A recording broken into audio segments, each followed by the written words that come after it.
Welcome to the From Wrong to Strong podcast, where we share real stories of redemption and transformation through Jesus Christ. If this content encourages you, make sure you follow, subscribe, and share it with someone who needs hope today.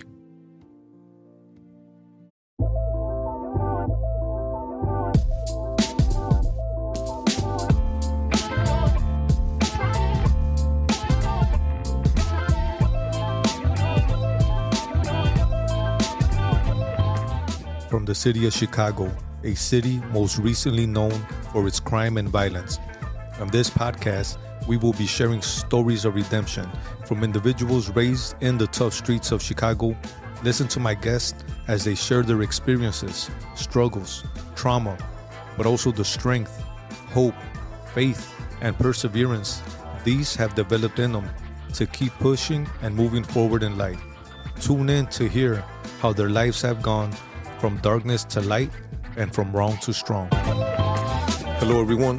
Welcome to another episode of From Wrong to Strong podcast. I'm your host. My name is Omar Calvillo, and this podcast is a ministry of From Wrong to Strong Ministries and a production of Light Has Dawned Media. Tonight, you guys are in for a treat. I got my brother, Dre Rodriguez, here. I'm going to do a quick bio of my brother. Dre was born and raised in Pilsen, is a filmmaker, activist, youth mentor.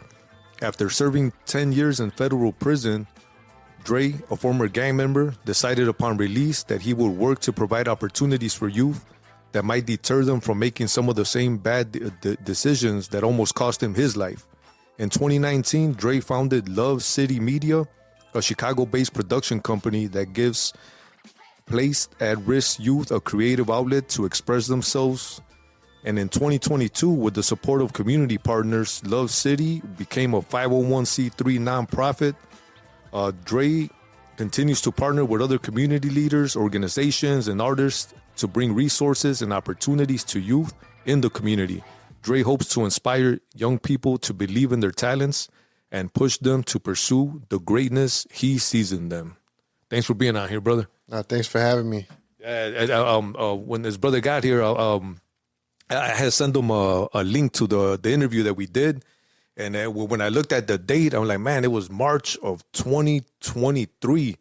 I'm like, man, that was 3 years ago, man. I'm like, man, time flies by. Yeah. But what I'm going to do, I'm going to put a link to that interview. You know, if it's on YouTube, it's probably be up there on the screen somewhere. But definitely hit that link and go back and listen to his podcast interview. We did about 2-hour conversation, man. Yeah. And man, it's a great interview.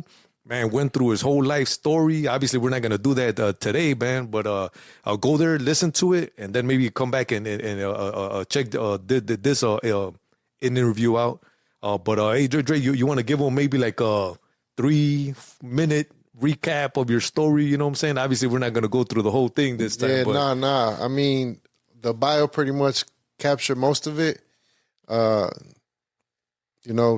Obviously grew up in the neighborhood, ran the streets, eventually ended up in federal prison on a drug conspiracy charge.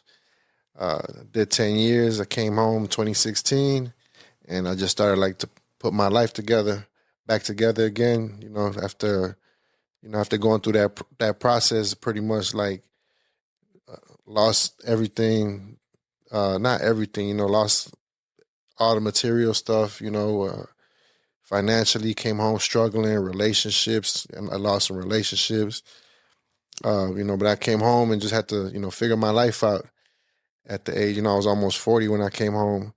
And yeah, man, it's been definitely a struggle. And then, I didn't want to just come home and get my life together. I wanted to come home, get my life together, and then flourish and grow and do something impactful and do something with my life that meant something. Because, just being in there, it just made me realize how fast time goes and how little bit of a time we have here, on this earth. So I just wanted to do something with the rest of my life that actually meant something, that had an impact, a positive impact on the people around me and the people I love. Yeah, man. I remember during the conversation, a word that came up, purpose. Back then, you were saying, man, you were talking to your guy, I believe, from from north side, I think. Yeah. My boy purpose, Pudge. man. Man, what's my purpose? And as you were going through the interview, like one setback led to you, in a sense, getting on that road that led to your purpose, man. So that's what I love. When I listen to it, it's like, man, you I think when you're doing the Uber, and then the car accident, your car getting totaled. Because I had got basically a job opportunity to work in the neighborhood, mentoring like the gang involved youth in the neighborhood that I grew up in. And I didn't know if I wanted to do it or not because, I was still, fresh home. This was 2017. But like you said, I used to have like Bible studies with my brother Pedro. I used to come to his house once a week, and we just used to chop it up about spiritual stuff. And I remember telling him, like, I think eventually, like, I'm gonna be okay financially. But it's like I know I didn't go through everything that I went through in my life just to come home and make some money. So I've been asking God, like, you know what I've been praying for, bro? Like, I've been praying God to show me my purpose. Cause like, what am I supposed to do with what I went through? Cause I know like what I learned and the lessons I learned about myself, like could be helpful to other people. So I was just like, but I don't know what to do. Yeah. And then, like you said, I was doing Uber at the time. I picked up somebody from the halfway house, the federal halfway house, the same one I was in. And, we struck up a conversation. I told him I was in the feds too. I ended up knowing his brother. His brother was in the same joint as me. And then he's the one that's like, hey, they're hiring, bro, for this position. I'm gonna send you the application and fill it out. I see you're doing, you're working, you got a job. So obviously you're not out here like trying to go back to what you used to do. And they actually need somebody to work in the neighborhood you're from. Yeah. I'm like, yeah, send it. Filled out the application. They called me in for the interview and offered me the job. And I had like a few days to make a decision. And I told my brother, man, they gave me the job, but I don't know if I want to do it. And he told me like, bro, you got to move in faith. You were just asking, what's your purpose? He said, don't worry about what's going to happen, bro. Like, God is going to protect you. You're going to be okay. Go pour into them shorties. And I was like, no, you're right. And then the next day, I still wasn't sure if I wanted to do that. I was real paranoid about going back into the neighborhood. Because you know how it is in the neighborhood, like you'll get in trouble by accident. Yeah. Somebody has some stuff that didn't tell you and they're with you. And then next thing you know, whatever you had is yours once they run your name. And I know in the interview you mentioned about when you were in there and seeing guys come back, like, man, what's up with this guy? Yeah. I remember a guy that I was with somewhere, and then I went to a different joint. And then like a year later, he came in, and his story is what he said. He said he was just jumped in with his boy, cruising, and it turned out to be a stolen car. And guess who they put it on? The guy that's on. No, man, look, when I was in the halfway house, because I used to be real judgmental in there. When I seen dudes come back, I'm like, oh, this guy's an idiot. Man, how you got to leave here, bro, and you came back? What's wrong with you? That's how I used to think. But the first day I left the halfway house, one of my friends came and picked me up. And we're driving, and then we drive past like a narc car. And then when we drive past, I see him looking in the rear view. So, right away, I was like, what you looking in the rear view for? And I see him like reaching under his seat. And I'm like, man, what you got going on over there? He's like, man, I got to put this away. I was like, put what away? And he had a gun on him, bro. I was like, oh my God, bro. I seen myself going back in there like them guys. And I was like, oh my God, I'm going back. Oh, what the hell? I just got home, man. No, man. Like, so luckily nothing happened. Right. And, stuff like that. Like he didn't have no bad intentions. For him, it's an everyday regular thing. He feels like, he needed to have that on him every day just to feel safe. I'm coming from a whole different environment. I don't want parts of no trouble. So things like that. So I was like literally about like, man, I don't know if I want this job. And then I'm going to have to go deal with the shorties that's out here like wild and out, like, and try to like build a relationship with them. So I was still second guessing myself. And then that's when I was like, my first trip of the day took me downtown. I dropped off my rider. And then, I'm parked. I wasn't even double parked. I'm parked regular right off Michigan Avenue, and waiting for the next Uber call. And a Jeep turns the corner and smacks into my car, and then smacks into like the car in front of me and flips over and like wrecks my car. So now it's like at this time I was living check to check, so I couldn't afford like not to be working, not even for 1 week. Like I was barely making it. So now it's like almost like I didn't have a choice but to take the job. Like there was no second guessing. Right. I got to go take that job now. And then I was like, well, after my car gets fixed, if I'm not feeling it, I'll just go back to driving Uber. And like I said, I must have picked the worst body shop in the city, because it took almost like 2.5 months to fix my car. So it's like I had to stay in that job for 2.5 months. And within that time, I kind of got settled in and got comfortable. And it's like, all right, I can do this. Yeah. And like I said, looking back now, it reminds me like of the story of like Jonah. Like I kept trying to run away from my like destiny. And it's like God was like, no, you're going to take this job. Like I'm not going to let you run away from this. So it's crazy. Like looking back now. Yeah, it's amazing when you look at it and something bad, right? Yeah. I mean, that was something bad, but I think it's Romans 8:28. He makes all things work together for good. Even the bad things. Like that setback in a sense was a setup. They got you into, because from there, like what you shared is from there you had the vision to basically start recording, and I love that you started with an iPhone. Yeah, started recording videos with an iPhone. Yep. And then from there, man, it just progressed. And I remember the first interview that we did. I know I don't think we mentioned it in the interview right now, but when you got here, that interview that me and you did was the first time that we did video. Yeah, because I remember you were just doing audio. Yeah. And then we had just got our camera. So I was like, I told my son, we need to start recording our journey. Just capture moments. Yeah. So, and I was like, I'm going to go do this podcast. We're going to bring the camera.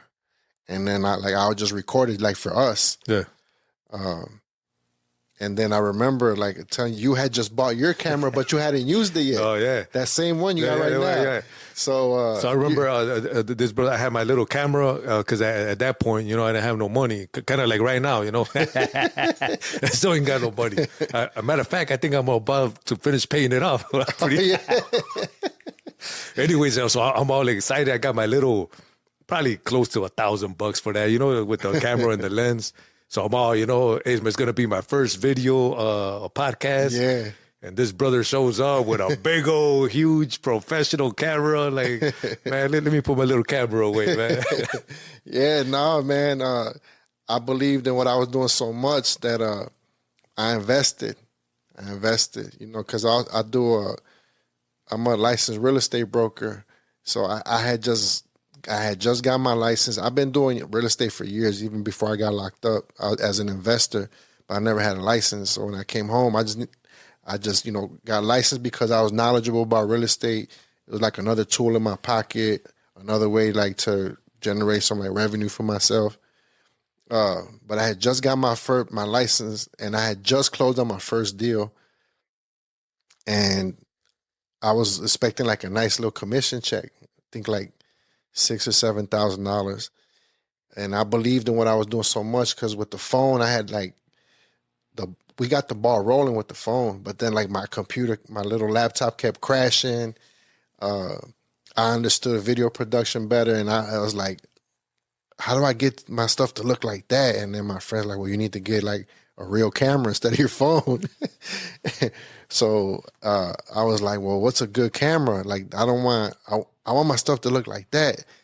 So, he recommended me. I'm like, damn, bro. And then you're going to need a better laptop, because like, why does my stuff keep crashing? Like, bro, that's really not for video editing, because 4K files are really big. You need a lot of processing power, and that's kind of an old laptop. And so I was like, you need a professional laptop. He gave me the specs of like what it needs to have. I went and looked. I'm like, damn, man, it's like $2,500. Damn. So long story short, I had a $7,000 commission check coming, and I told my wife, like, I know we're expecting this money, but I'm gonna have to use it all, and I'm gonna buy some video equipment. And I ended up buying like the camera, a lens, and like a professional laptop that was strong enough and fast enough for video production. And I used up the whole $7,000 for that. So to me, it was an investment, and it hurt because it was like that money looked real nice in my account, but I know like I had to get it all up out of there. You know what, like I said, man, that was like three years and a few months ago that we did the interview, and I believe you had just bought it, right? Like probably close around there. Yeah, around there, yeah. But you said you believed, like what back then, obviously we're gonna get into what you're doing now. That's why you came. We're gonna get into how you got here, but to invest thousands of dollars, man, what did you see? What did you feel that you're like, man, I gotta spend this money into the vision that you had, I guess. We'll be right back. I want to take a quick moment right here. If this podcast has been impacting your life, I want to invite you to go a step further. From Wrong to Strong is more than a podcast.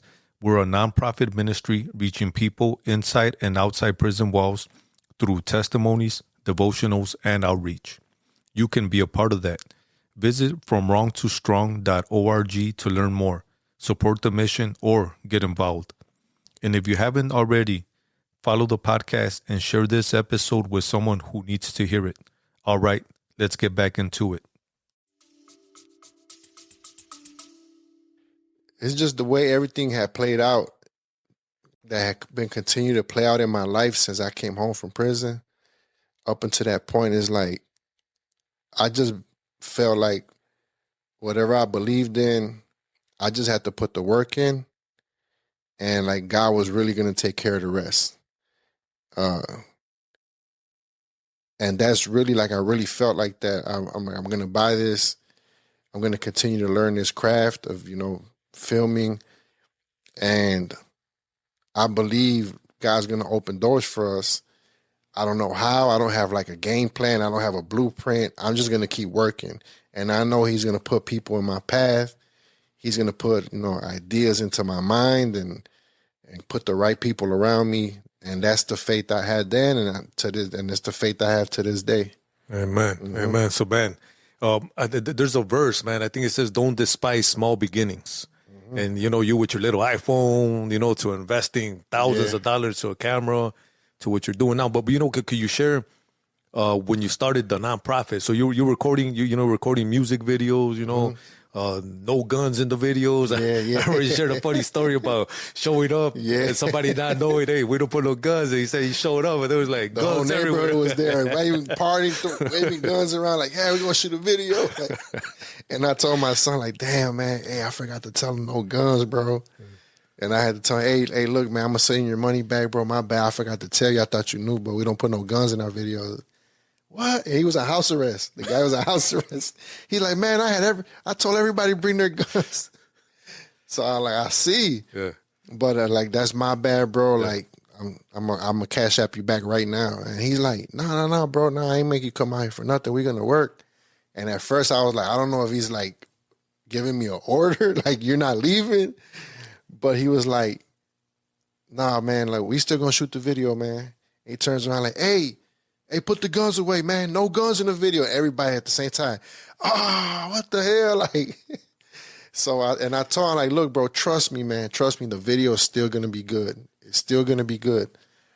And we shot it, and he loved it, and he ended up he hired me a few more times even after that. Nice. So, yeah, that was crazy. It was a crazy. Yeah, I remember that, like the journey. Yeah. But man, you know what? I want to talk about becoming a what do you call it? Executive director of a nonprofit. Could you take us through the journey? Yeah. So, at the time I was working for like when I first started, I was still working at New Life and once I seen what I had going with this digital media stuff, I wanted to start a program based around digital and using digital media as like the net, Yeah. you know, to catch these youngsters out here in the street, bring them in, and I needed something that would like interest them, and I had their interest. So I was like, now we can build something around this. And back then, I think like I had pitched it to Matt, Benny, George. They'll tell you like I talked about digital media back then, but I don't think they really like understood what I was trying to do. And so I was like, all right, cool. It doesn't seem like I'm not going to get an opportunity to do this here, at least not right now. And if you know me, I'm kind of impatient. Like, so it's like, I didn't want to lose the momentum I had going.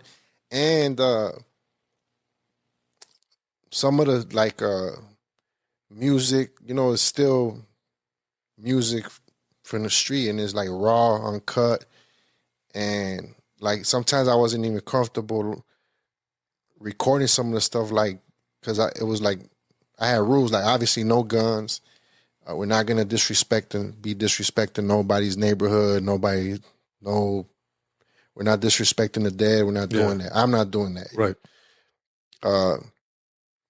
But I'll meet you halfway. Like you meet me halfway like that, and whatever else, like I'll record it.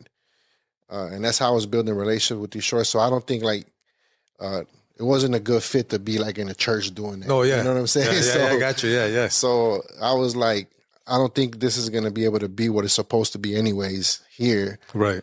So I left, you know, and I just kind of like just started working on my own. And I'm still doing like my real estate stuff on the side, like trying to make some money still to pay my bills. And but now like Luv City's growing. More and more young people are hearing about it, and they want to be around it. And people in the community started taking notice. You know, the alderman, Byron Sixto Lopez from the 25th Ward, he used to reach out to me. And when there was issues in the neighborhood, he'd ask me like if I knew any of the youngsters. Because I used to tell him straight up like, hey, bro, like, I don't know everybody. I know a few of them. And if I know them, like I can deliver a message for you, but they're not obliged to listen to me or nothing. Right. And you know, like, but we figured out some situations with some of the shorties in the neighborhood that was beneficial to them and their family, just through communication. Yeah, you know, there was some guys hanging out in front of his house, and the city was putting pressure on the owner to kick the family out. So obviously they were like went to Byron, and Byron was like, asked me, hey, can I help with the situation? Do you know him? And I did. It was one of the youngsters I was working with. And I basically went and kind of like told some of the shorties on the block that I knew, like, this is the situation. Byron doesn't want the police coming over here. He doesn't want anybody getting kicked out. But the neighbors are complaining, bro, because you guys are in front of the house. There's been a couple shootings. Can y'all like not be in front of this house, because they're kind of pressing the owner to kick the family out, or they're going to start finding him or putting a lien on his house. And we actually had a meeting with the city, the owner of the building, and one of the building commissioners, because I delivered the message. They're like, all right, Dre, we got you. So they stopped hanging out right there. So the meeting was like a month after that. They were still trying to kick the family out. So we went to advocate for the family, and they're like, well, you know, there's been over like 60 911 calls to this address and this, that, and the other. So I told them, like, can you do me a favor? So you got the record of all the calls? Like, yeah, can you do me a favor? When was the last time they called 911? And then she told me the last date. I said, all right, that was before we had the conversation. There hasn't been any calls after that. So why are you still trying to kick them out? I mean, you just told me right there hasn't been a call. You got the records and they're accurate. What's the problem? Yeah. So just give these get a family a chance to stay there. So the city attorney was even there. The attorney for the city. They're like, this is what we're gonna do, because it was about to be winter. They're like, we're going to let the family stay there for the winter. If we have any incidents, soon as the weather gets nice, they got to go. And I'm like, that's fair. Yeah. You know, so I went and I told the guys, like, hey, look, this is what happened. They're going to let them stay here. But, like, if stuff starts happening in front of the house, they're going to have to go, bro. So it's your call. It's guys, you know. Right. It's like in your hands. Right. Yeah, it's in your hands. This is your environment. But now you have the information, and it's up to you what you guys want to do. And, you know, thankfully nothing happened, and that family was able to stay there. Nice. And, you know, because the youngster was, like, locked up. He was not even there no more, but the mom was still there. The little brothers and sisters were still there. So she was able to stay. And ever since then, Byron kind of, like, seen, like, man, however I can help you, I'm going to help you. And then once he found out what I was doing and how many people I had coming, he used to have block cleanups, and I'll pull up with like 10, 15 youngsters. And he was like, damn, man, like what do you do? Like, and I was telling him, he's like, and who funds you? I'm like, nobody funds me. And they're like, you need to get some funding, bro. There's funding out here for what you do. And you should, like, meet with some of the people. So I met with a few people that he set up meetings for me. And they couldn't really do nothing for me because I'm an individual. They can't, like, cut me a check. Right. So they're like, one guy actually told me, like, when are you going to become a nonprofit so we could fund you? And it's like, in my mind, I was like, I don't really want to be a nonprofit. You know, they got too many rules. Yeah. And this Luv City, like, feels like it's from the neighborhood. And I don't want that to change, you know, like, because we have rules too, but we understand when people go a little outside the rules, and then we have a conversation about it. We don't just kick them to the side, but at the same time, like, we talk about, like, why we can't be doing that. And, you know, there's dialogue there, and I don't want to lose that. But then, you know, he had some other people convince me, like, Dre, this is when after COVID, there was all that COVID relief money. Yeah. And he's like, Dre, there's a lot of money out here, bro. And you should get some of it. It's only right. You're already doing the work. And I was like, well, look, if you guys help me put it together, I'll do it. But Luv City has to stay what it is. I don't want to change it. And they're like, that's fine. And then I'm thinking they're asking me to be a part of a nonprofit. Yeah. And then they're like, it's not going to change, bro, and you're going to run it. I'm like, oh, shit, like, me? I don't got no experience running a nonprofit. And I'm like, all right, man, so if you guys, you know, got my back, let's go. And I asked a couple of people that I trusted and I already worked with, one of them being, like, the high school principal from the alternative high school that I used to go and work with the guys out of, that she used to always let me in there. I asked her if she could be on my board. I didn't have no clue that she was, like, an amazing grant writer. Look at that. So, you know, she's like, of course I'll be on your board. And then, you know, when they started talking about, like, grant opportunities, the guys that I was already talking to, they were the ones trying to, like, figure out the grant stuff. And she kind of like, let me see that. I got this. I'll take care of this. And we landed, like, one of the biggest grants in the state in 2022, being a brand new nonprofit. That's almost, I think we're only incorporated for, like, 2 or 3 months. And we got awarded, like, a 3-year grant for, like, close to $2 million, bro. So what? It was that's unheard of, because, like, usually they want to see, like, like, at least you're established, like, for a year. They want to see at what you least did. 3 years. Yeah. This one didn't have those restrictions because it was specifically for newer nonprofits to help you get started, because they know, like, when you're new, you need everything. So, bro, I almost cried when I was like, damn, it didn't even feel real, bro. I was like, what? We're gonna get some money, like, right? Because, you know, I've been doing it with nothing. Yeah. And I was doing it since 2019. This was 2022. So it didn't feel real. I still didn't believe it. And I was like, I could kind of stop doing everything else I'm doing and just focus on the mission now. And not worry about, like, if my rent's going to get paid or nothing. Right. Because now I'm going to be able to pay myself a salary. Yeah. I'm going to be able to hire people. And I'm going to be able to pay the youngsters that come to our program and complete it. we're going to be able to get the equipment that we need to like try to become real professionals. Yeah. And that was the vision, bro. Like, and it was just unreal, man. And again, none of that was planned. I didn't have a plan saying, I'm going to become a nonprofit. Yeah. I'm going to go after. It just happened. Yeah. It just happened. And that's why I tell you, like, that's why I move the way I move in my favor, because I just know I got to have good intentions. I know I got to be good to people. And I know I got to be of service to other people. And God's going to take care of the rest. And, you know, how he said, like, he knows, like, the desires of your heart. Like, he knows what I would like to do.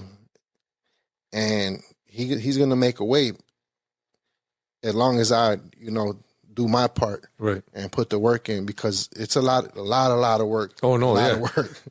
Yeah. But you know what? Like, you said you had that, I know you mentioned, I think a word you said, impatient.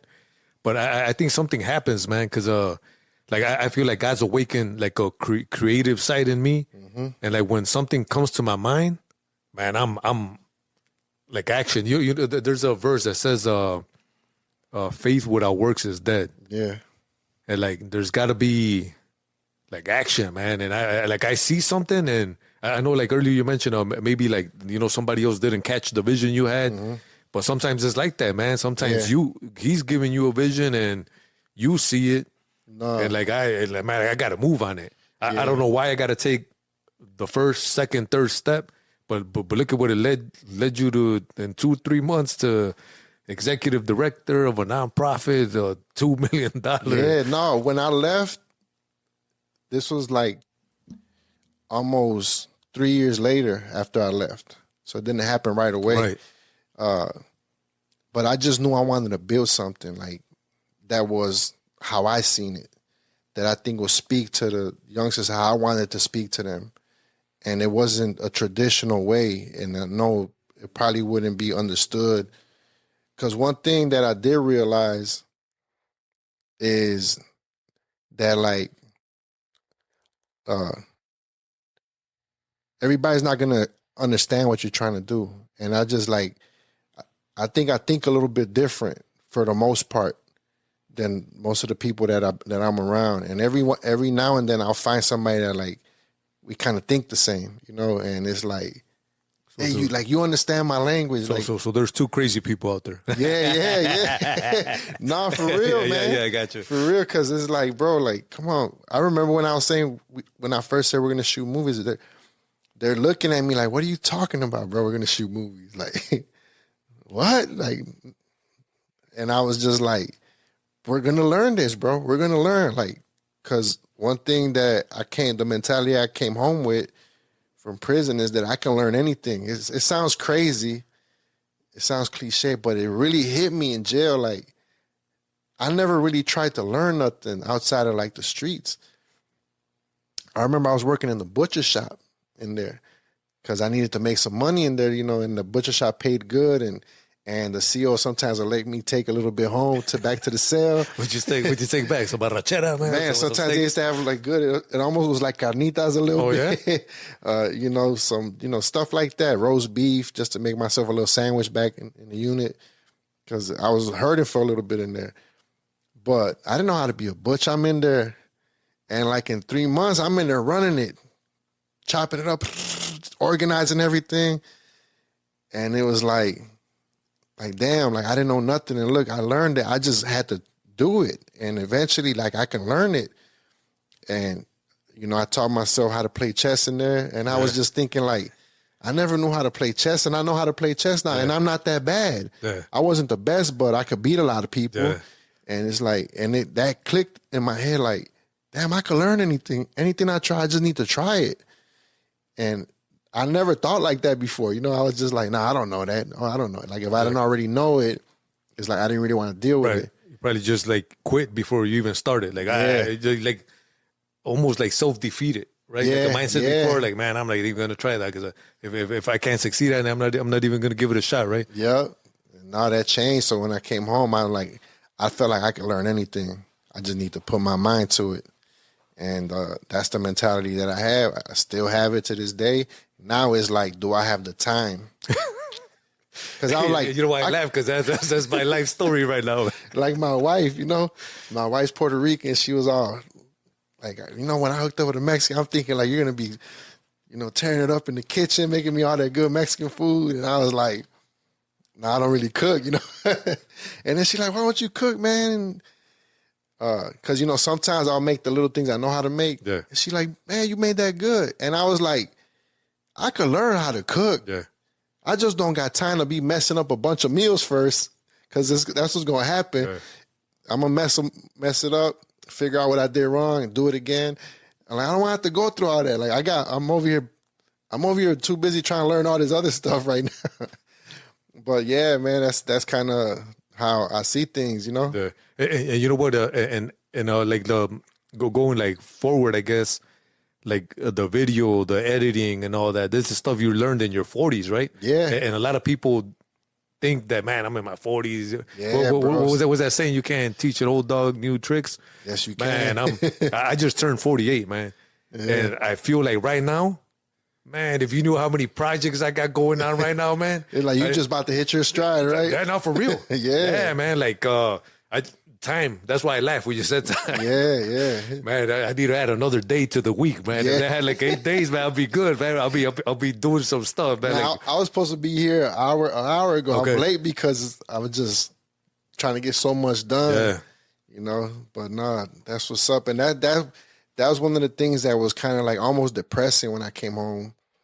That a lot of the people that I did know, that I did come around, is that, they were still doing the same things they were doing when I left. And it's like, so this is it, bro? Like, this is what you're going to do until it's time to check out?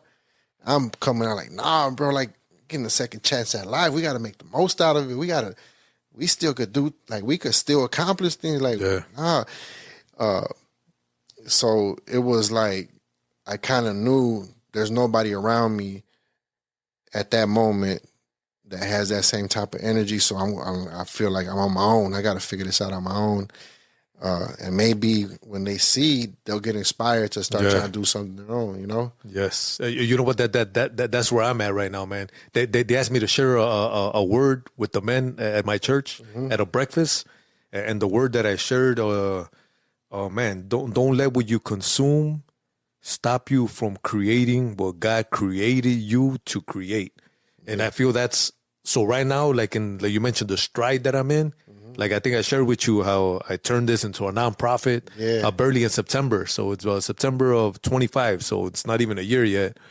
And then just a couple of weeks ago, I launched a LLC. Okay. So I did a Light Has Dawned Media. All right. So now executive director of a nonprofit, and I'm just starting a business. But now you know what, like my mentality is like in the rhythm of life that I'm in, I want to bring others along. Yeah. That's why I shared that message. Yeah. Like, man, God created us. It says that we were created in the image of God.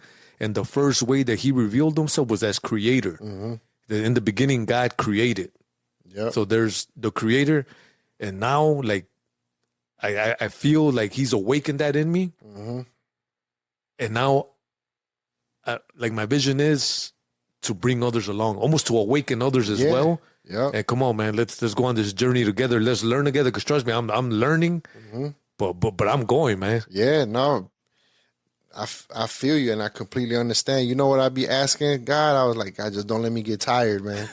Don't let me, because sometimes some days I'm tired, bro. It's like, and I just like, God, don't let me run out of gas, because it's still a lot I want to accomplish. Yeah.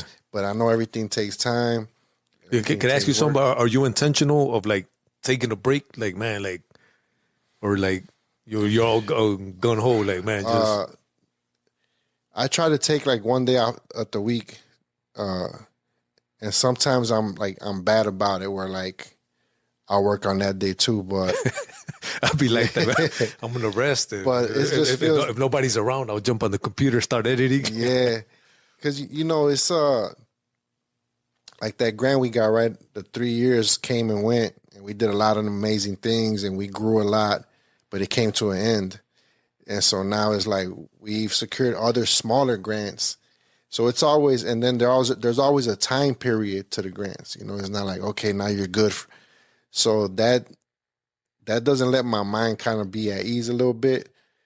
So I'm always trying to figure out like what's coming next. I remember I was stressing, and we still had 2 years left, and I'm already stressing like, what are we gonna do when this grant? What are we gonna do? We created this atmosphere. We created like all this momentum, and it's just gonna die. Like I don't know if that's gonna be worse than if it never happened, and you know, like is that gonna?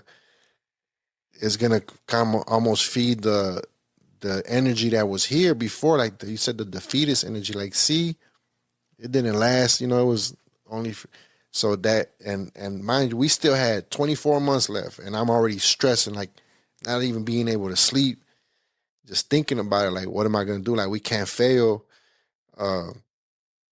But we're still making it. We're still making it. We still, you know, able to provide programming for the youngsters. It's not as big as it was for those 3 years.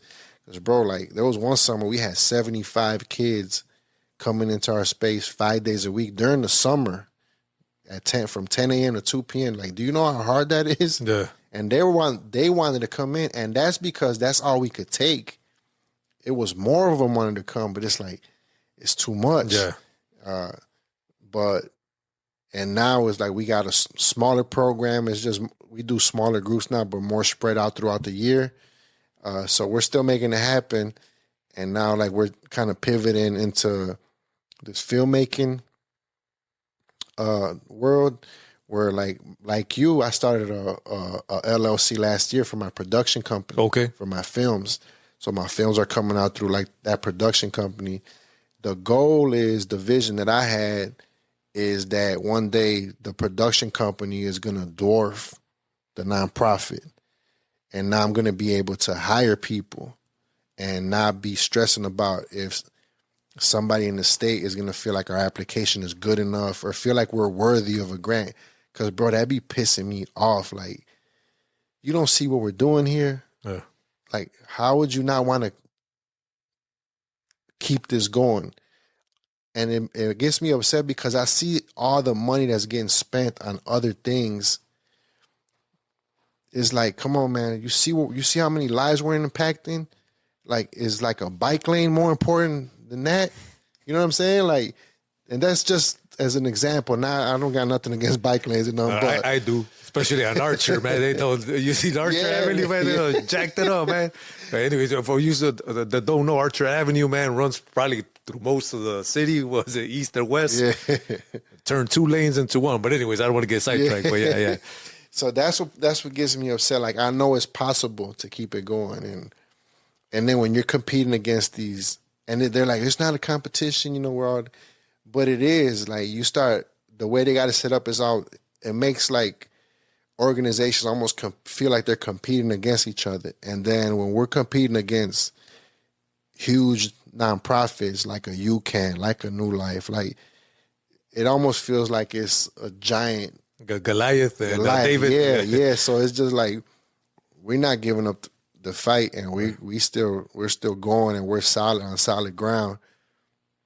But it does get a little bit frustrating, a little bit disheartening, and just to like not have the peace of mind that you're not sure if what this is gonna look like. But then you got to remind yourself, like, who's in control for real? Yeah. You know? Yep.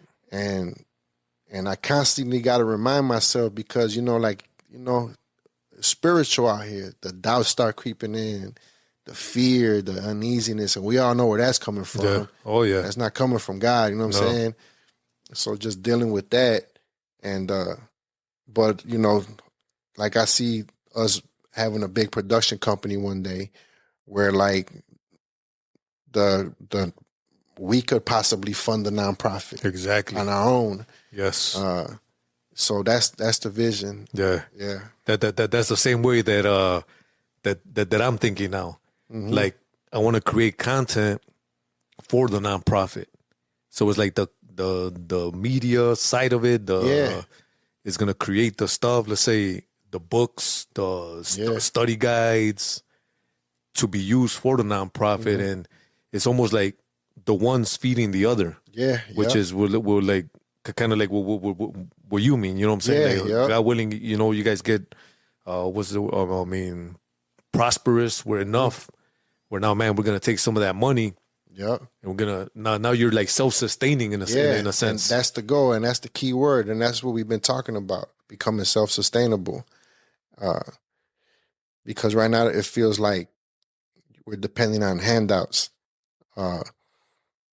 And, you know, we'll take it while it's coming, and we're definitely been good stewards of like what we get blessed with, and, you know, do everything we're supposed to be doing. But it's an uncomfortable position to be in at the same time. Also because like, and the reason we haven't, in my opinion, been bigger is because, like I said at the beginning, I don't want to change who we are. And sometimes it feels like, and maybe it's just the way I'm looking at it, but sometimes it feels like when I get into these rooms, again, it feels like people are competing with each other, like people presenting themselves a certain way. And I don't do that, bro. I can't do it. I got to be me. You know what I'm saying? And I'm not going to do that. I'm not going to pretend to, you know, be something I'm not, or I'm not going to pretend to like you if I feel like you're not even acknowledging me. You know what I'm saying? So, but I see, because you're used to so many people coming, hey, Mr. A, like you're not even interested in knowing what we got going on. So it's like, you know, I'm going to just, you know, whatever. I need to save my energy for all the challenges we have when we get back to what we're doing. But as far as trying to, because, you know, I've been invited, man, I'm going to invite you, bro, because they got to start knowing about you, and all the other organizations are going to be there. And I go and it reminded me instantly that it felt like some years back why I didn't want to be in these kind of rooms, because we're different. I just feel, and this is not like taking shots at nobody, but I just feel like we're different. The way we do things is different. And I'm trying to connect with the people we're servicing. Yeah. And that's my priority. And sometimes it feels like reverse, like they're trying to connect with the funders, which is a smart strategy when you're just looking at growth and numbers. But that's, you know, that's secondary. To me, it's first, like, how are we connecting with the community? Yeah, with the ones, because they're like what gives us value. And eventually, like, hopefully the people that got some sense that are able to help will catch on. But I have this year, like, made an effort to bring on people that are more comfortable in those rooms, to maybe send them in there, you know, and I'll just chill back here. You know what? That's thinking like a CEO, man, because you could be like the visionary, but you might not be the best in those, I would say, the communication, the networking, because I'm like that too, man. Like, I'm good being by myself, man. Like, I get a lot done by myself. Yeah. But that's not gonna take this to where I know God wants to take it. Yeah. But like, I've been listening to podcasts. There's this one I just started listening to for like the last 2 weeks. It's a faith-driven entrepreneur. And all their interviews is like entrepreneurship, man. So the mindset of how can you be an entrepreneur, still be faith-based, but still be out in the world? Yeah. You know what I'm saying? And you, like me, obviously I'm faith-based as a believer, as a Christian, but I've been listening to guys that are, man, out in Silicon Valley. Yeah. And they're out building businesses. They're believers, but they're not out there, everything's Christian, but in the way they treat people, in the way they do business, it's all the values. They have the values. And then when they ask, hey, man, where do you get these values from? And, man, why you treat your employees so... then you point them to the faith. Right. So it's like changing the mentality, man, of... like going back to what you said about putting another person in that position, man. Almost like an ambassador. Right. Of Luv City. But, man, maybe that person... hey, loves networking, like me. That my wife tells me, hey, you need to be more outgoing. You gotta talk to people. Like, Like, I mean, like, you know what is a mentality that hinders me. Uh-huh. Like, I don't need nobody, and that's not good, man. Yeah. You know what I'm saying? But having that person, like my wife, she's very outgoing, and she's on the board. So maybe I could have her be like, though, hey, you go network, you go talk to people. Like, no, it's hard. It's hard. For me, it's hard. It's the part that I hate the most. Is just like having to put myself out there. You know, last year we had our first gala. okay, And, you know, we made the rounds on the news. You know, we were like at ABC 7, WGN, Fox News. And then a guy was like telling me, man, you did real good on the news, man. I would have been nervous. And like, how come you don't get nervous? I was like, nah, I don't, because I know the news really don't care. Like, so it's like, why should I be nervous about? But when I spoke at the gala, I had to give a speech. I was nervous because it's like, I know these people here care. And I want to make sure like they receive the message that I'm trying to give them. And I'm not comfortable doing any of that. Like, I didn't enjoy going on the news, but I know it was necessary to bring awareness. Yep. But at the same time, like, same way, I've got to be myself. I don't care if it's the news. No disrespect. I'm not, because I'm a respectful person. I'm a caring person, so I could be me. And if you're uncomfortable, that's your problem. You know, like, so. But with these people that were at the gala that like bought a ticket to come, some people bought a table, they donated, they're there trying to help us. Yeah. So now I think I was more conscious of like, I just want them to know that how much it's appreciated and how much their support means to us and how we don't take it for granted. Yeah. And I didn't want to mess that message up, so I was a little nervous speaking to them. Yeah, because there was weight. There was weight behind it, yo. Because I'm like, these are our people. Yeah. The news ain't our people. Got it. You know, so I'm going to go deliver my message, no sweat. Like, I don't care whatever. If they don't understand it, that's their problem. You know, so, yeah. Got it. But you know what? Hey, man, I think we're already 55 minutes. We haven't even talked for the reason that you came, man. So let's go through the, so you executive director, nonprofit, started working with the youth, the programming, and the vision. Well, when you were here, like I said, over 3 years ago, man, we want to get into film, man. I want to make movies. How come it's not Chicago people telling Chicago stories, man? Yeah. So you want to tell us where you're at now? Basically, what the dreaming, the investing, where are you at, like, today? About 2 months ago, my film got picked up by a distributor. That's the first challenge. Then the second challenge is getting placed on platforms. About 3 weeks ago, the movie got picked up by Tubi and Amazon. And I'm new to all of this, right? I'm learning everything. I'm learn the creative side, learn the technical side. Now I'm learning the business side. And the way I wanted to do it, we got a premiere coming up July 11th. It's going to be at Cine City Studios. You can get your tickets on Eventbrite and go support. So I wanted to have my premiere right before Tubi, because Tubi gave me a release date of July 17th. So I had a premiere July 11th, and then the next week it comes out on Tubi. I didn't know Amazon drops first before Tubi. So our movie came out on Amazon yesterday. Oh, get out of here. For real? It's on Amazon right now. What's the name of the movie? I don't think you shared it yet. The name of the movie is Luv From the Trenches.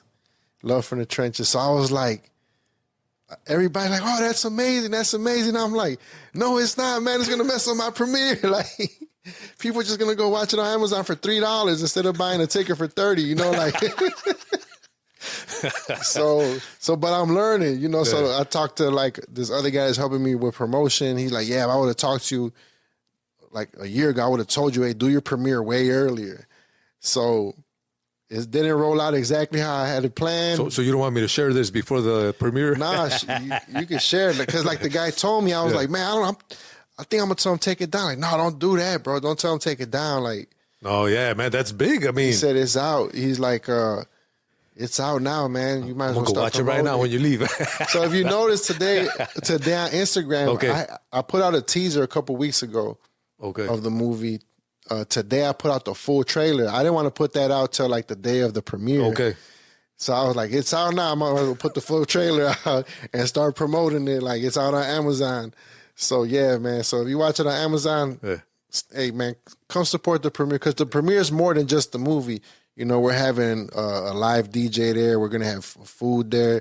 I want it to be like a community event, like for the first hour, and then show the movie. Okay. So it's not just like a. Now just go watch a movie, right? Yeah, right. yeah, yep. Got So it. it's like How does it feel, man? Like the years, the investment, like to have your movie on Amazon, man, that's big, man. A kid from Pilsen. You know what? Going back just real quick on the interview we did, you were talking about the creativity, but back then it was breakdancing. Back then it was recording from cassette players, from facing them, Making and your own making your own mixtapes, mixtapes, and like I said, I was reflecting back on the interview, just the creativity, like going back, because I feel that's something that God's bringing into my mind right now, the creativity. So how does it feel, man? Years of investment into, you know? Yeah, I mean, it feels good, but like I tell you, like the way my mind works, I'm always thinking about what's next, that sometimes it doesn't even let me enjoy what's going on. Because even like people are like, when we got the nonprofit, when we got the grant and we had able to get our own space and be like, Dre, man, you're not proud of yourself, bro. You started with an iPhone. Look at this, man. And it's like, man, I'm not even thinking about that, bro. I'm thinking about the 2 years. And like, I'm still thinking about how we're going to keep this thing going. But with this one, I have taken time to reflect, because this movie took us 3 years to finish because we were learning. It's our first time. Right. It wasn't even supposed to be a movie. It was going to be a series, like a YouTube series. I wrote like 6 episodes, not knowing how to write. I just read some books about screenwriting, and so it wouldn't be terrible. And I realized how hard it is to be a writer. So the story's yours. Yeah, I wrote it. I wrote it. But that made me realize that, like, because I got another movie that's already done too, and that one I hired a writer, because it's like it's hard to be a good writer. Yeah. And again, I don't have the time to get good. The next project got to be on point. So I hired a writer, but with this one, it feels good, because when I was going through all the pictures and the videos, all the BTS for promotional stuff, it just reminded me of the journey, and it really felt good, because I was like, you know what? We're probably never going to shoot a movie this way again. It's not going to take us 3 years to shoot a movie ever again. The process of it, there's no trained actors in the movie. It was people from the community. Now, we practice acting, right? You know, but like so many people volunteered their time to come help us behind the scenes, holding a microphone, carrying lights. People let us into their homes. Businesses allowed us in their business to film. This is all with no budget. And it made me kind of reflect, and it made me feel good. Like, wow, like we got it done. So that part feels great, to answer your question. But you know what? That also shows the support and the love that you had throughout those 3 years with no budget. You know, like people basically volunteered to help you, man. That's big. Yep. Going back to, you know, like, man, you're more concerned about the people that you're pouring into and the ones that are helping you in a sense. So it's almost like a mutual blessing, I would say. Yeah, no, for sure. It kind of just reminded me of whatever you put out was going to come back. You know, you put out love and support, you're going to get love and support back. You know, if you put out negative energy and destructive behavior, that's going to come right back to you. And it goes back to what I just said earlier. As long as I keep doing what I'm supposed to be doing and carrying myself the way I'm supposed to, everything else is going to work itself out, you know, how it's supposed to. And for the most part, it's been good.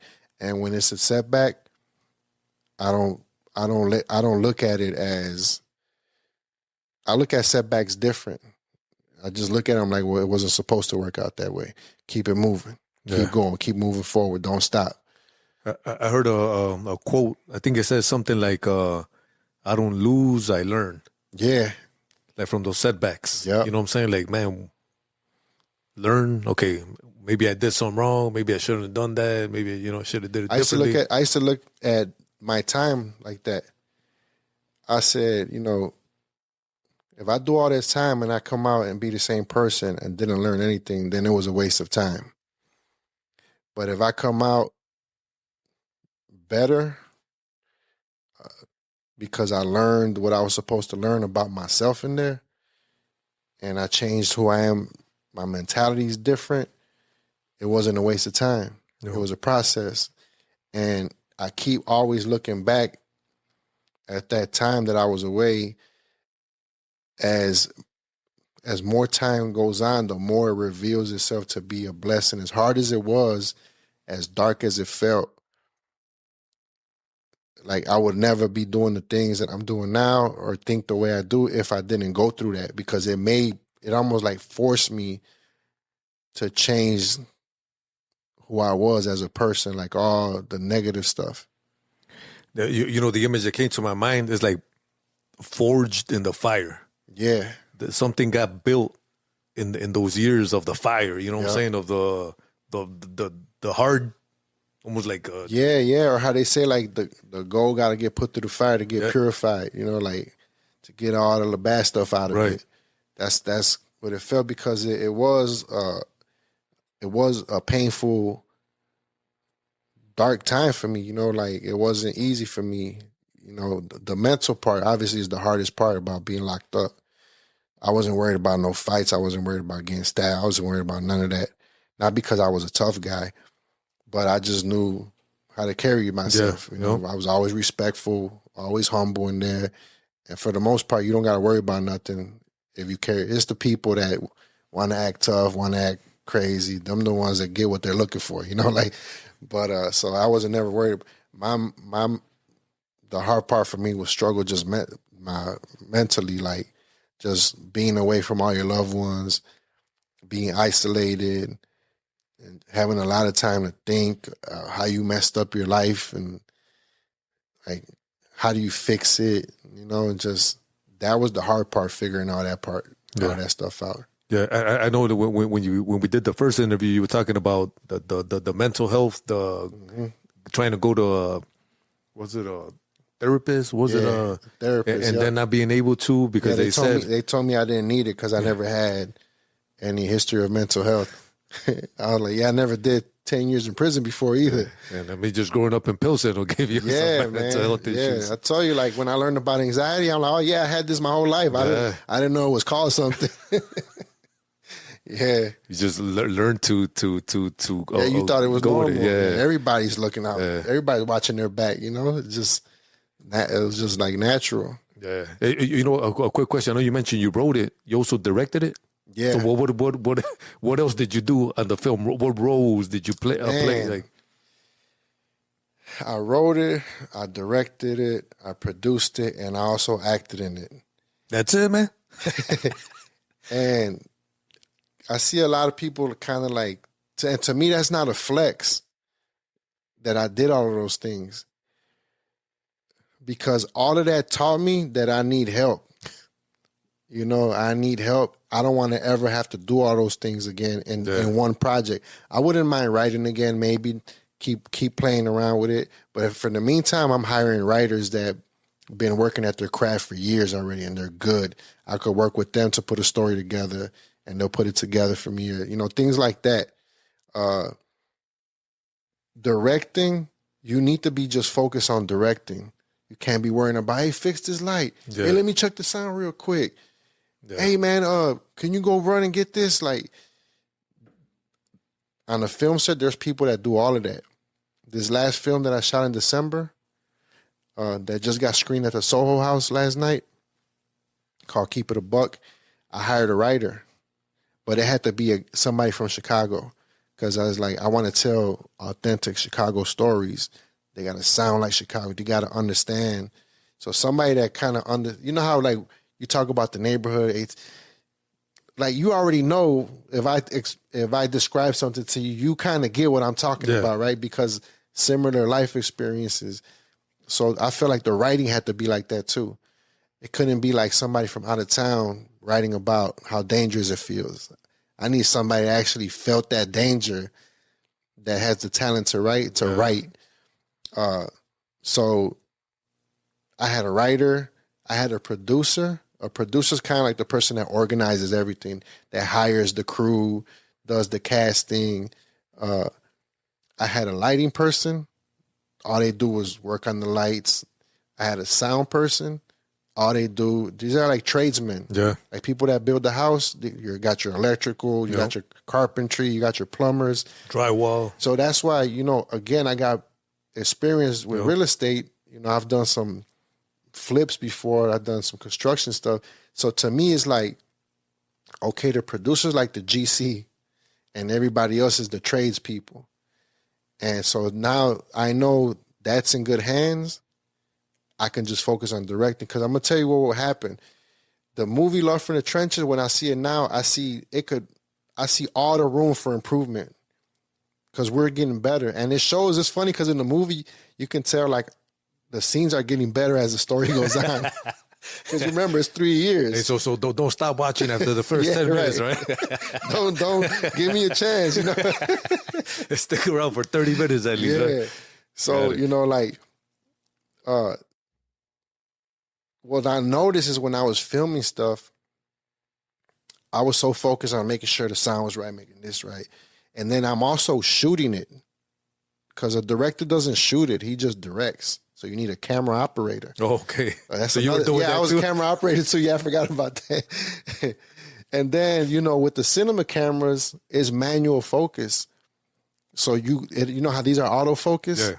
No, that one, you got to focus it yourself. On a set, you have a focus puller. His job is just to make sure the focus is right. So he has a remote control focus thing. They put like a little motor on the thing. It's like a gear that clamps onto the cinema lens, and remote control. He has his own little monitor, and he's controlling it with a knob. Because cinematic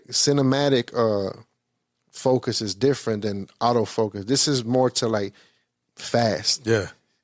Cinematic, you don't want it to be fast. That feels like too robotic. It's supposed to feel like the person's actually watching. Yeah. So when somebody's coming behind you and he gets revealed, like it just looks blurry. Yeah, and then the camera reveals it slowly. Like if it was autofocus, it'll just focus real quick. So it's all like an art form. Yep. All these things that I was learning. And I was like, man, you know how hard that is to pull focus? So I'm doing this, I'm filming. Yeah. And then when I go back, the performance could have been better. Damn, I should have told him to do this. But I was too busy doing everything else. So I was like, man, I need to not worry about all this so I could just focus. So like I said, the last movie, I was able just to direct. Got it. I was executive producer. Executive producer is the guy that pays for everything, and director. So I was able to pay everybody to be there on set, and then I could just sit down in my chair and just watch the actors. And it's like, all right, let's do it again. This time, can you do this? So. No, can I ask you something? No. Speaking of that, like paying now, like how do you do you make movie? Like does Amazon give you guys money? Tubi? Like, how does that work? I guess you have to put up your own money. So do you got to pay to get it on there, like on Amazon or Tubi? No. They have to. You have to pay to get it made. And then once it's made, you can submit it. And if it passes like by made, what do you mean? Like somebody got to put the finish from beginning to end together, or like? So everything you gotta rent the equipment if you don't have it. You gotta pay the actors. You gotta pay the lighting person. You gotta pay the locations. Then you gotta feed everybody. You gotta feed them breakfast. You gotta feed them lunch. You gotta pay the sound person. And then that's just to film it. And then once you're done filming it, you got to pay the editor to put it together. And then you have to pay somebody to color it. And then you have to pay a sound person to mix the sound. And then you have to pay a composer. A composer puts all the music, like the tense music, like boom. So it's a lot of pride. And then once you do all of that, then you submit it. Now, most people can't afford to pay for all of that, so they'll just do it on their own.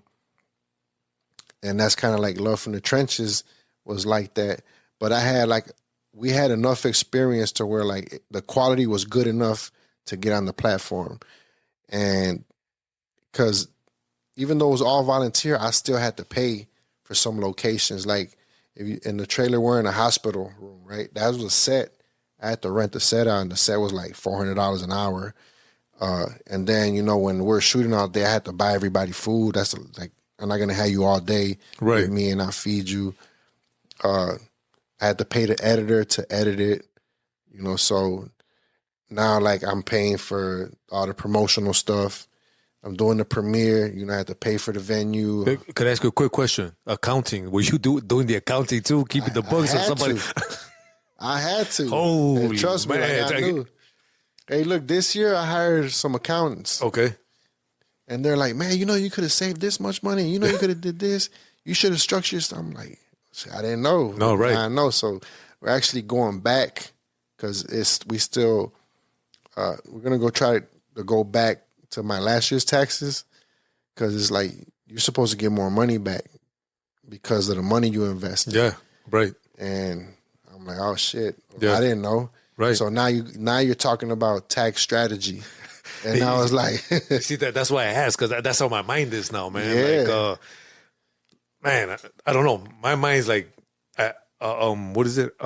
Entrepreneur, man. Like, business minded. Yeah. Like, I'm 48 years old and I'm like thinking like ways like I wouldn't care like accounting, but now like as you're talking, like I'm seeing all the like the needs, you know. Like, man, somebody had to, when you're buying all that food, somebody should have been, you know, because keeping those receipts. You know what? If your money ain't right, I also have the mentality like nobody's gonna come and save us. I'm not gonna wait on somebody else to come and believe in my idea. Yeah, like I'm gonna believe in my idea. You know, since when I bought the camera, you know, I told you I tried to tell them like, let me do this program here, and it just kind of right away clicked on me like, why am I asking? I'm already doing it. Just go do it. Yeah. And it just kind of like, nobody's going to invite you to their table. Start building your own table. Yeah. You know, so that's the mentality. So, I don't know. Did you used to listen to Tupac back in the day? Oh, yeah.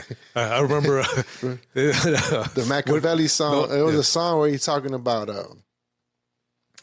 he's like, I forgot, like they told me like if I wanted to go to war to get my money right. He's like, now I got my money right. Now I want war. So that's the mentality. Like this film stuff is like, I'm going to war, but it's like, I got to get my money right first. Yeah. Now I got my money right. Now I'm going to war. Like now I'm putting my money out. I'm spending because I'm paying for these projects. But it took me, you know, 5 years of obviously like having like a financial strategy to save enough money. I was able to I was real lucky to buy like some rental properties just right before COVID, before the prices went crazy.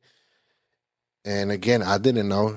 I'm not going to say, because I'm a smart real estate investor. I knew it's just like God, you know, and obviously I was able to sell one of those properties, and the money I got from the proceeds of that sale is what I'm using to invest in my films.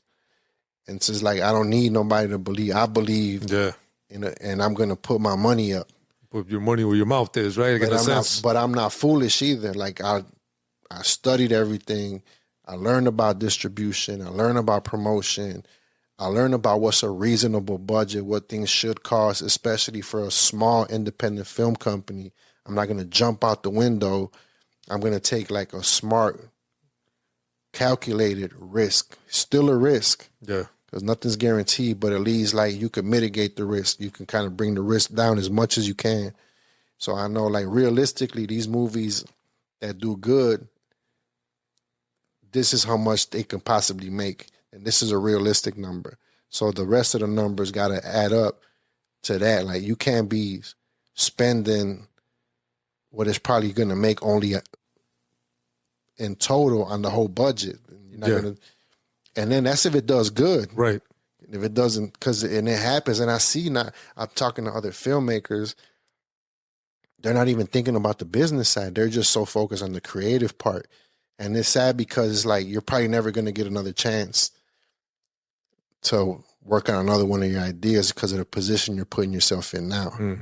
Like almost like digging a hole for yourself in a sense. You got investors, bro, and you're not even going to get none of their money back. So I was like, how do I put myself in a position where like once I start, we don't stop? So I got to learn how to do this for the least amount of money possible, but for the most quality at that price. Yeah. And then promote the hell out of it, create awareness, but what's the smart strategy, a way of doing that? Right. And after that, the money that comes in, reinvesting it, continue to grow. Because I told people, like, I have a house. I don't need a house. I don't need a new car. My car still got some years left in it. I don't wear no fancy clothes or jewelry. I said, whatever money I make with these movies, I'm putting it right back in to create more projects. Because I think like that's the way we can grow this thing. And then once we grow it, then we can start doing the other things we talked about. Is now like we can start spreading that growth and inviting more people from the community to take part of it in one of these. There's a lot of work here, bro. There's a lot of work. You want to be a lighting guy? I can pay you to be a lighting guy. I can pay you to be a sound person. I can pay you to be an actor. I can pay you to be a camera operator. I can pay you to edit. I can pay you to be a sound designer. I can pay you to write. The same way I pay for these scripts. I'd rather pay you, but you got to be good. No, right. So so that's the goal, where like we built this whole ecosystem where, we're providing opportunities. And maybe you write a script for us, a small film company, and a big studio capture their attention, and then you go work for them, and boom, you take off. And then we could say you started with us. Right. Same thing. Hopefully we put somebody on the screen that turns into a big star. Right. So that's how I see things happening, creating new talent and watching that talent take off. And like this, I'll be telling everybody, I need somebody here to become a star, bro. Because if you become a star, guess what? Now we can have a star in our movies, you know what I'm saying? Because right now we don't have no stars or nothing. We just got like local actors. But I want you to learn what we do and do it better than how we're doing it. And then when you do it better, I'm going to ask you, hey, show me how you did that, Right, right. Man, you got a lot, wearing a lot of hats, a lot of different roles. A question that came to my mind, I was listening to a podcast, and I think I was talking to a brother recently, and the question was, how do you define success? Like, what, I guess, when will you know that you're successful?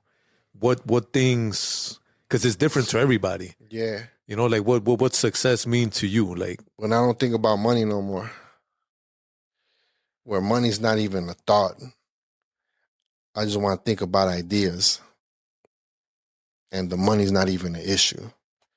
And I don't think that's a crazy amount, where like I know that my family's taken care of. We got a roof over our head. Everybody's secure. And we can just think about ideas, because ideas are creations. And how you talked about at the beginning, I feel like God created us to create. Yep. And I know one thing, it's hard to be creative when you're struggling in other parts of your life. And I see it all the time.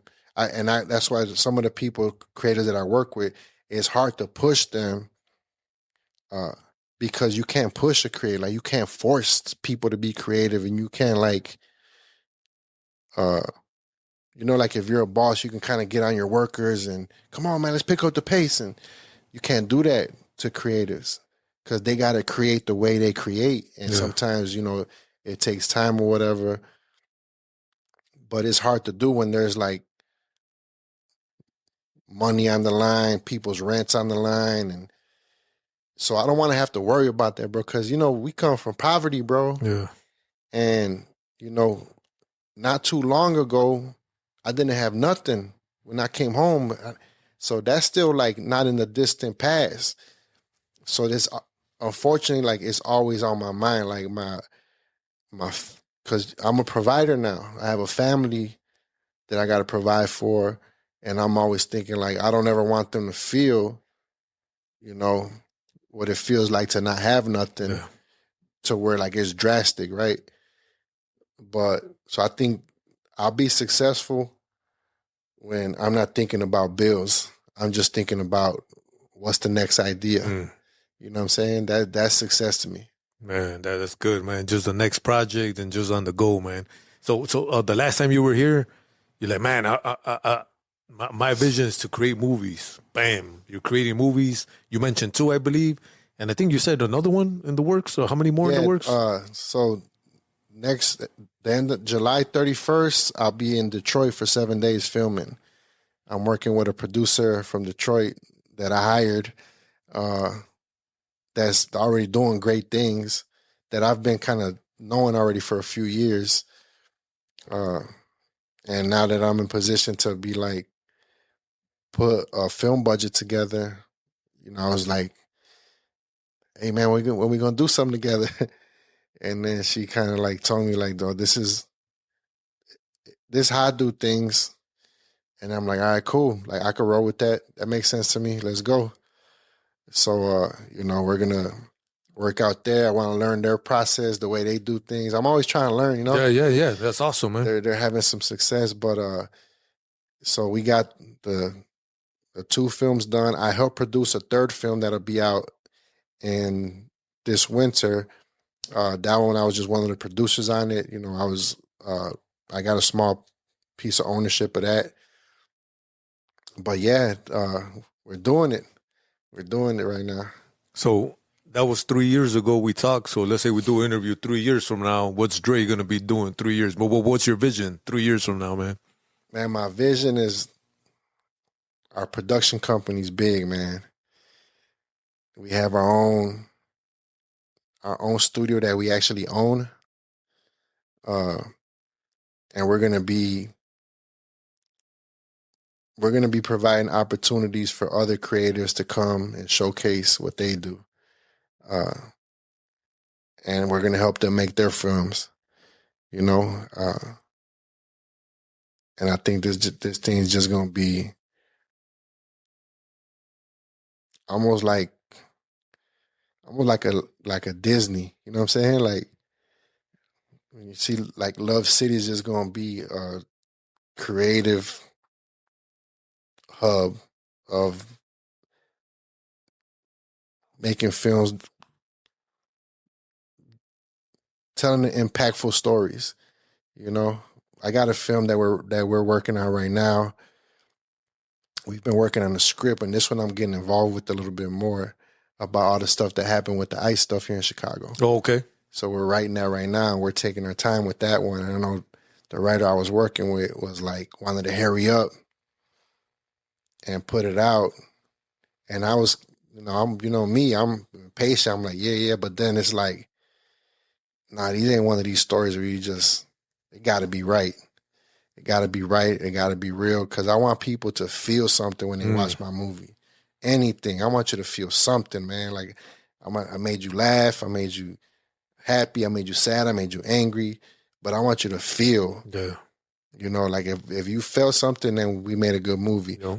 And when everything was going on with the ICE stuff, I just felt so like angry and so like helpless. Like what can I do? I need to do something, man. Like what can I do? And it's like, do I just get angry and go on the internet and rant? And it's like, there's already enough of that going on. And I was like, I'm gonna make a movie about this. And hopefully it can make people feel what we're feeling in these communities so you can care about what's going on. And that's a tall task. And I'm hoping, we're able to do it right. So that's like one of the projects that's more like a passion project. And even that one, I don't want to shortchange on the budget. Because if we need to spend a little money on something in order to deliver a certain, scene or something, I want to be able to do it. I don't want to be like, oh, it'd be nice to do this, but since we don't got the budget, we're just going to do it this way. No, so that's something that also I'm working on right now. Got it. So that's like the vision for that. And do you see yourself being a writer for that, just directing? I definitely want to get involved in the writing, but I was talking about this with the person that I'm working on it with. We want to bring in people from the community that actually got impacted firsthand because we know some, and we want to invite them into the writing process and see if it's possible that they might want to write a couple scenes, a couple lines of dialogue, because what's realer than that? They were there, And again, this is kind of like what we're hoping for. We're going to see if we can execute it and we can find the right people. But that's like our goal and our intention is to include the community, because that movie is not going to be like our movie, bro. It's going to be the community's movie. Like their movie, the ones that went through that. Yeah, yep. Man, and you know what just came to my mind? Like, even having them, the ones that experienced it, like maybe even when they're actors, right? Like talking to them and sharing the emotions so they could kind of pick up. Yeah, however they want to get involved and they're willing to put the work in, man, like we got an open door. Because I'm going to tell you one thing. A lot of people think they want to make movies until it's time to make a movie. And they like, I don't know if I like this. You're talking about 10, 12-hour days. And sometimes you're just sitting around waiting for like the next scene to be ready. We got to move all these lights from this room into the next room. And got to get everything right. And it's not like exciting. It's not fun. It's work, man. It's work. So you really got to like love it. Right. And people just be like, especially the young people, I didn't think it was going to be all like this. I said, yeah.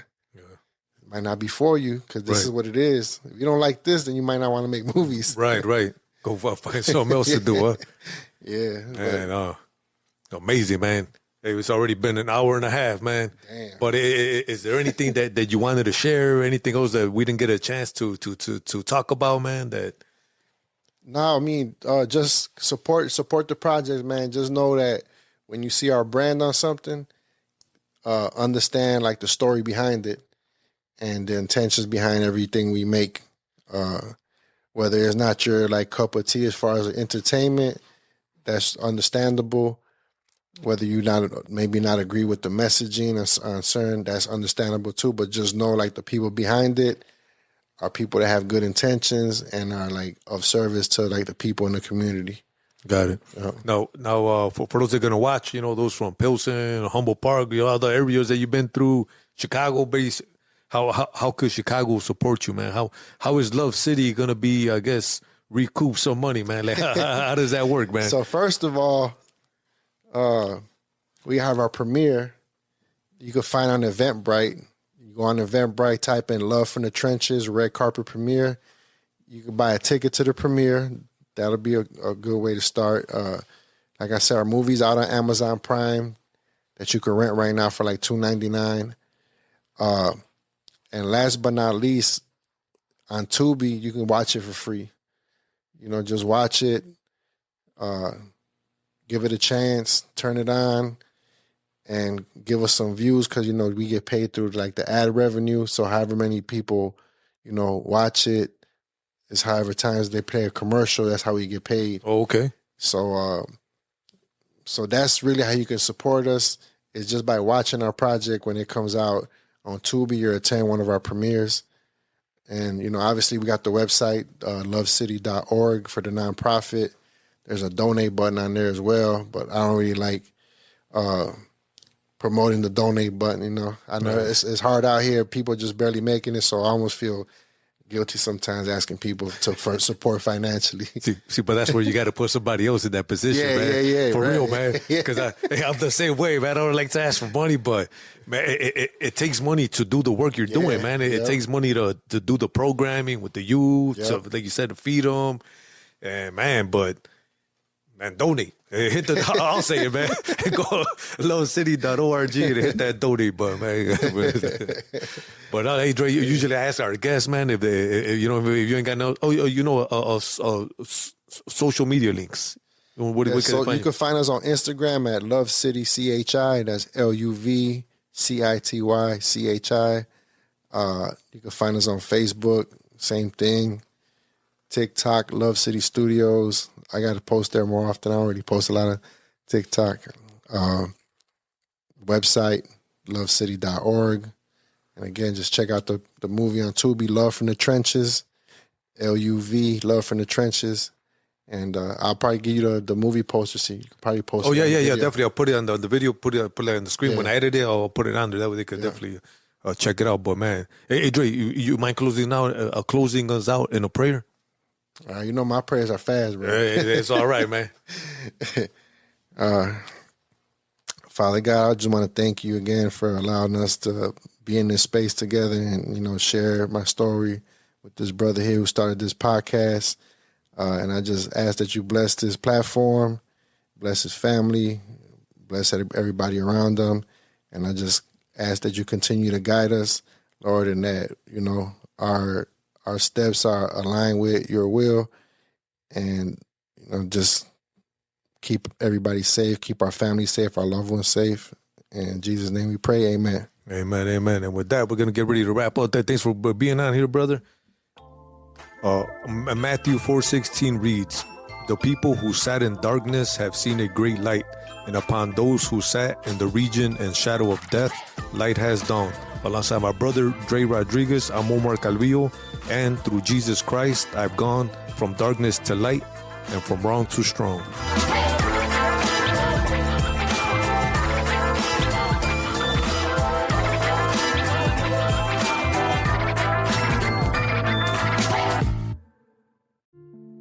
Thank you for listening to the From Wrong to Strong podcast. If this episode encouraged you, don't keep it to yourself. Share it with someone who needs hope. Make sure you're following the podcast so you don't miss future stories. And if you want to support what we're doing or learn more about our prison outreach and ministry work, visit FromWrongToStrong.org. God bless you. We'll see you on the next episode.